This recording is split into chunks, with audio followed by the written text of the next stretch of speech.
Attention. I guess I don't want to like interrupt. Or No, thankfully you did, because yeah, that would have been bad. We would have gone on talking, we wouldn't have known. So, thank you.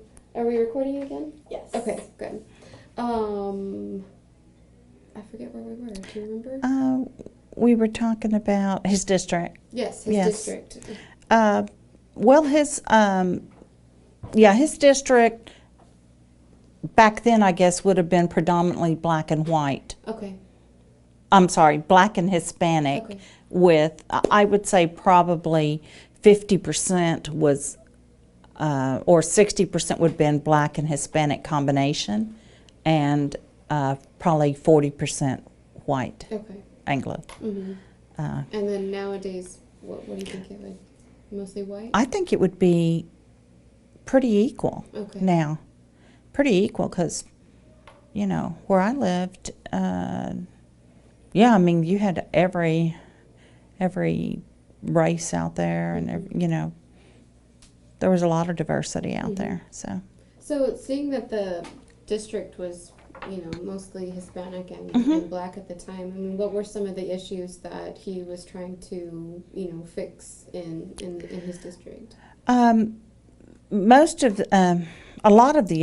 of the issues were that the north side pretty much been kind of pushed on by the wayside when it was at large and stuff, because this is from conversations with them, but pretty much the people of power to be, you know, that were on the city council prior to that, all of them were people that owned corporations and, you know, didn't deal with the little man. They dealt with Camp Bowie, you know, all of their areas and stuff. So much for the little guys, you know, they weren't an issue. They weren't a problem. They weren't gonna make or break them in voting, because a lot of their things came from the money that backed them. I mean, that's in politics, period. You know, even into the presidency, you know, you have to go with who's backing you. So it controls a lot of what you do. So when Dad got on council, he started researching and looking for grants, things like that had been given to the city that were about to expire because nobody had dealt with them.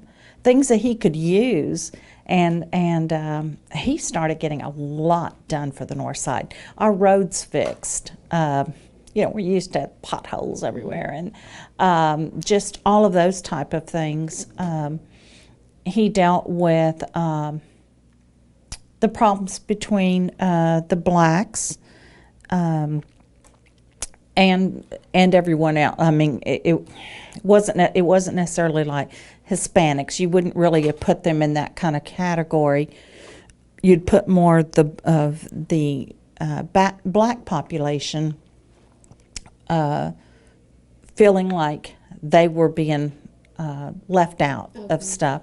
Dad dealt with that by going and being present in their neighborhoods, talking to their pastors, dealing, you know, with all their reverends and stuff, and ended up really the black community embraced Dad once they realized he was going to work on their issues, the issues of, look at my neighborhood, how safe are we, you know, and just, he dealt with those issues. He would meet with the Fort Worth Police Department, you know, and say, hey guys, you've got to get out there and patrol. He took care of the people first. That was one of his first things that he wanted to do, was let them know there's somebody here that represents you now. And just because I'm in, I'm not going to desert you. You let me know what you need, and we're going to work on getting these things. Because some things, and I guess everybody realizes that now, if you get in and you finally get something approved, say new roads, it may be 3 years before those roads go in, because it just takes that long to get the whole thing going. But you know they're in the process. You know they're on the list. One of his major things that he did was he wanted the stockyards, which was part of Northside, to have a revitalization of it. There was a time, I mean, I know because I lived in these times, and that's back when I went out, and you didn't go to the stockyards. There were winos, and there was nothing. It was bad. Yeah. You didn't hang out Right. there. It'd be like just going up and hanging out in some area of town where there's a lot of prostitution or something. And I mean, you didn't go there. And so, like Dad said, we need to get this going. Well, it's what it is today. And he had a lot of opposition from the city council members because they were like, we don't want it. And he said, where do you think Fort Worth came from? Because he did his homework, For a reason, right? And yeah, because the cattle drives would come through, or Fort Worth wouldn't even be on the map. Right. Had all that not happened way back then, your oil barons and all those people that are up by the hospital district, those huge mansions and stuff, all that came from people that did all this stuff. And that's why you have the cattle drives that happen in stockyards, to kind of remind people this is where Fort Worth came from. And then you had the armor plant back then, and which is Swift's armor, and all those were big parts of where the monies came for, the jobs came for the people. And so he worked on, Dad didn't have money himself, but he certainly would locate people with money, entrepreneurs that were willing to invest in this. First place that opened was the White Elephant Saloon.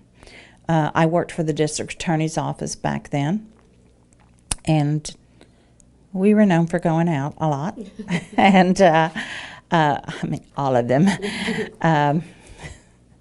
But we, Dad said, why are y'all going to Camp Bowie?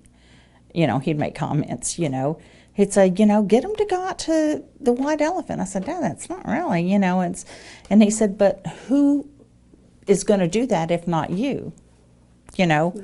If y'all start that, he said, think about it. You've got district attorneys, you go out with DEAs, all of those people. He said, if they're willing to go out there, well, it's, people are going to catch on.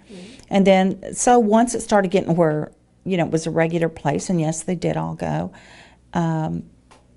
more and more places opened up. Billy Bob, he knew Billy Bob Barnett, who is Billy Bob's. And I know that there's other people that have taken over since then, but Billy Bob Barnett was a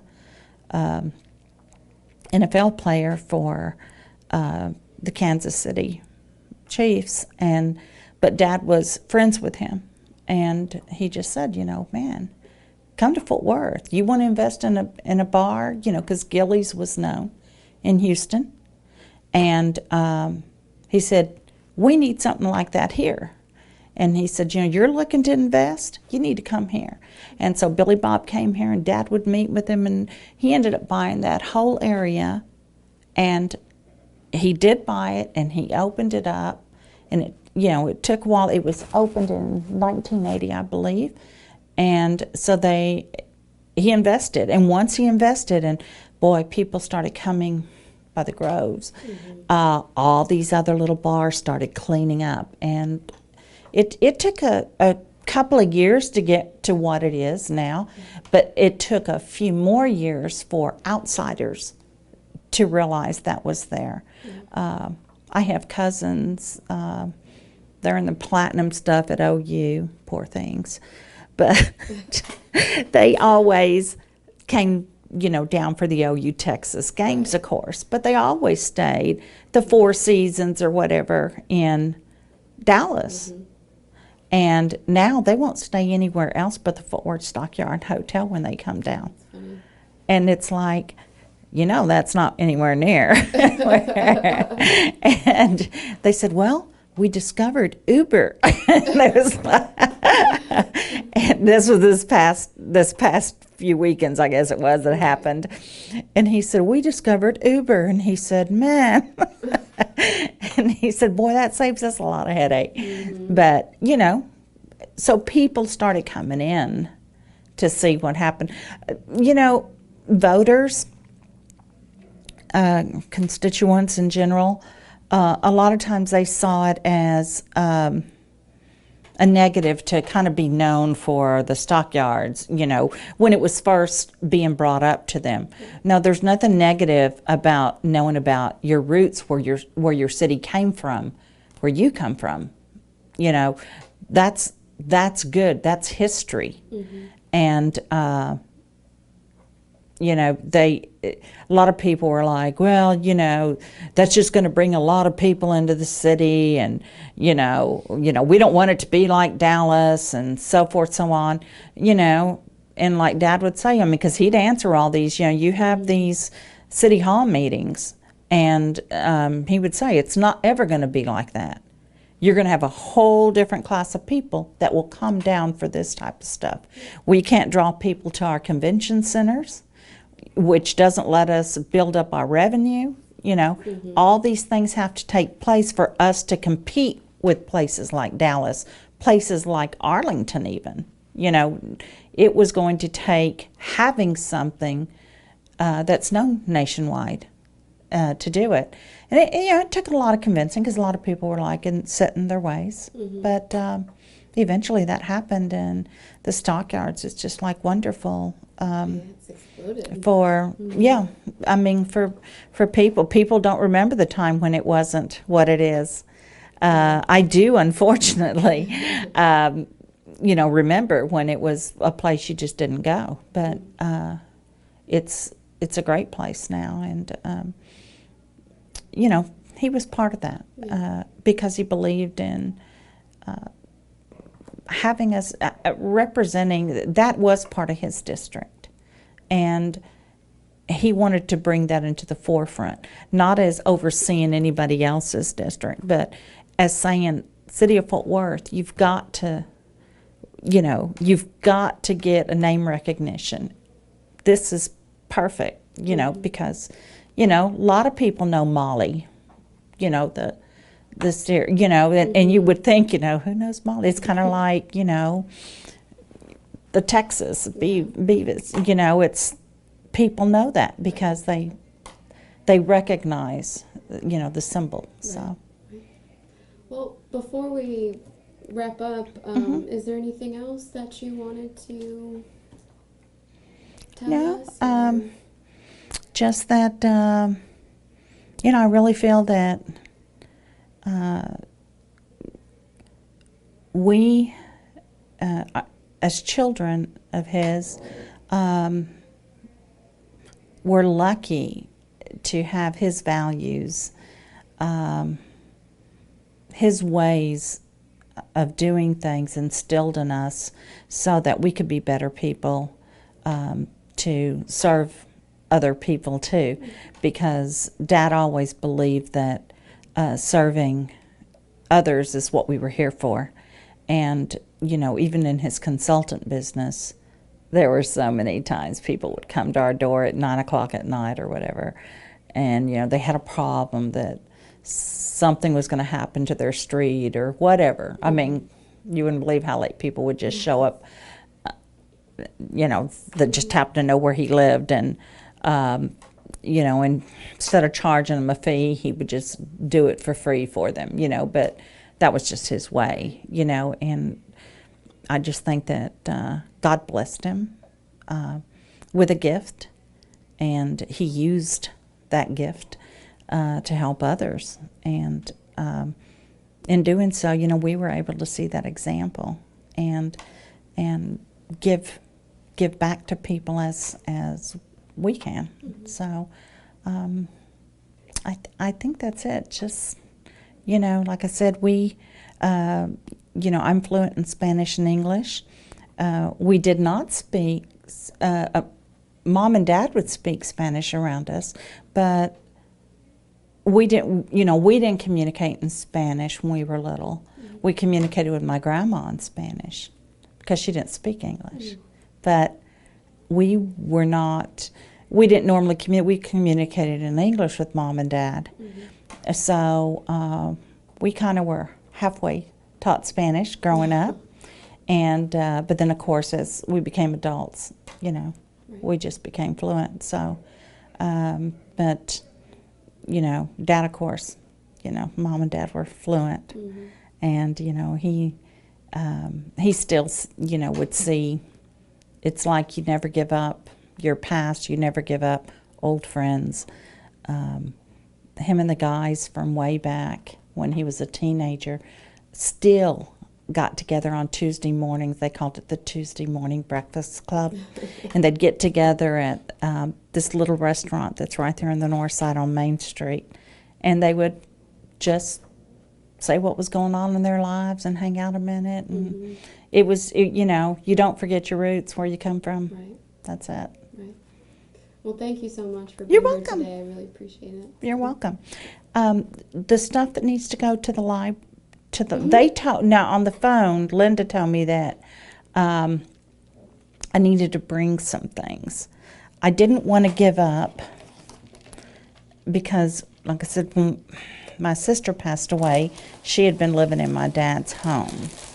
I didn't want to give up the original because we found these on the back of the door. So I went to Office Depot last night. These are the only 4 I could find, and they're his bumper stickers. for the This was boutique? like yes. Oh, that's nice. And so I had them I had them make copy of it as close, to keeping it original as I could. For the 4 that I could find. And so I had this laminated for them. Do you know where I'm supposed to leave stuff like this? There's a booth that's just right out in the front. Okay. They'll have to give you all that information because I'm Okay. not really sure. All right. But I know that they are there. Okay.